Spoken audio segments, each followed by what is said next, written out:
Donc, quel est votre nom alors? Alors moi je m'appelle Élodie Dulac. Élodie Dulac, très bien, oui. Voilà. Alors cette revue, donnez-nous envie de la lire.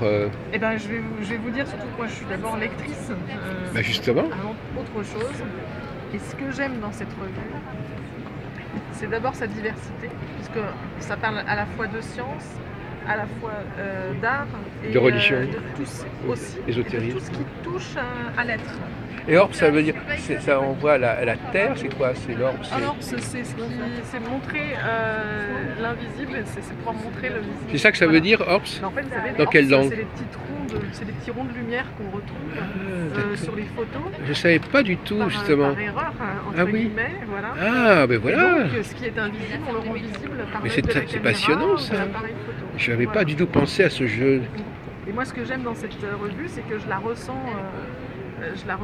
vibratoirement, c'est-à-dire que selon le type d'article, parfois je ressens vraiment des ouvertures au niveau mental, c'est-à-dire que comment parler de la monnaie en termes de yin et yang, et ben ça vient d'éclipser des croyances que la monnaie c'est vraiment un sujet absolument pas passionnant, et ben ça vient le déclipser et me dire ah oui, donc ça m'ouvre en fait, c'est très ouvrant. Et tous les articles sont très ouvrants parce qu'ils viennent vraiment chercher un angle atypique pour pouvoir justement ouvrir Oui. un champ de conscience. Comme l'argent, c'est le problème de la circulation. La circulation entre les différentes strates sociales. Et exactement. Et ce que dit l'auteur, c'est justement qu'aujourd'hui, l'argent est conçu de façon trop masculine, c'est-à-dire dans l'action, dans le profit, alors que si on pouvait rajouter un petit peu de yin dans tout ça, il y aurait beaucoup plus de circulation et de générosité qui se ferait. Je ne parle pas d'hommes et de femmes, je parle vraiment d'énergie masculine, Bon, féminine, oui, d'accord, oui. même si c'est lié. Mais voilà. En tout cas, c'est ce qui est dit sur la monnaie, mais quand on voit aussi, on peut lire l'article par exemple du président uruguayen, qui a une politique vraiment humaniste, bah là encore, ça nous ouvre sur des champs possibles de politique.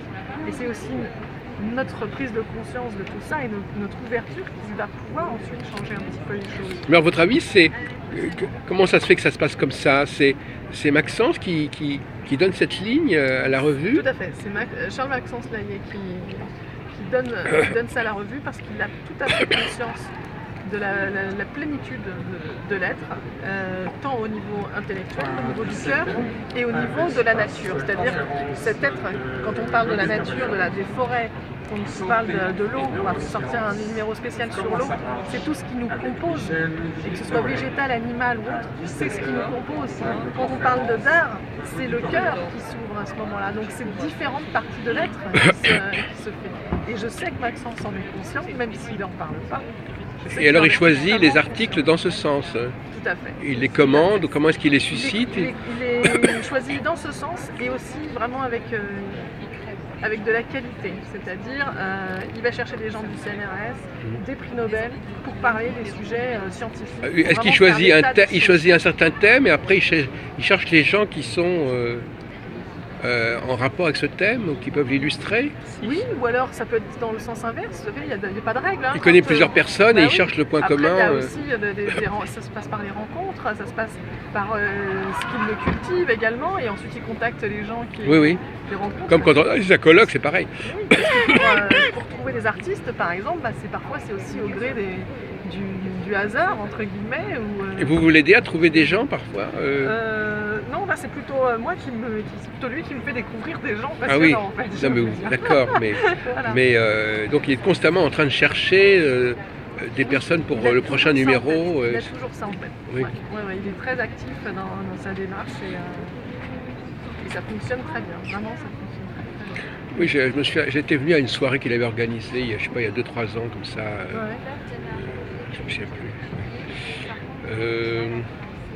Et alors vous avez développé aussi ça Alors là c'est plus en partenariat avec Jean-Yves Billien que Maxence connaît bien. Et puis comme il a participé également à 2-3 DVD de Jean-Yves Billien, du coup c'est vrai que ça fait l'occasion aussi de Et je ne connais pas. Qui c'est ensemble. ce Jean-Yves Billien? Il a travaillé, il est réalisateur, il a réalisé une quarantaine de films sur la santé, quels que soient les domaines. Donc il y a une sorte de complémentaire. Enfin, oui, c'est un peu la même longueur d'onde quelque part. On pourrait dire que c'est très bien dit, c'est la même longueur d'onde. d'ailleurs la spécialité de Maxence, hein, les ondes scalaires. Ah bon, c'est. Ouais, Il a vraiment. écrit un livre là-dessus. Ah oui, c'est vraiment. Pourquoi c'est une forme. Il a une formation scientifique particulière. Qu'est-ce que c'est les ondes scalaires? Bah, c'est après la physique quantique, il y a d'autres. Oui, c'est ça. Et il a travaillé dans ce domaine-là. Oui, oui, il est spécialiste de ce domaine-là. Ah, d'accord. Donc c'est intéressant de. Parce que moi, Il est journaliste scientifique. Oui. Charles Maxence. Ouais, tout à fait. C'est ça aussi qui fait qu'il a cette curiosité et qu'il a cette Oui. cette pointure. Et il a une aussi dans capacité cette- à appréhender des champs très larges. Voilà. Il a des compétences qui lui permettent d'entrer dans un texte assez pointu. Des compétences et une sensibilité qui est primordiale en termes d'art et notamment d'art sacré.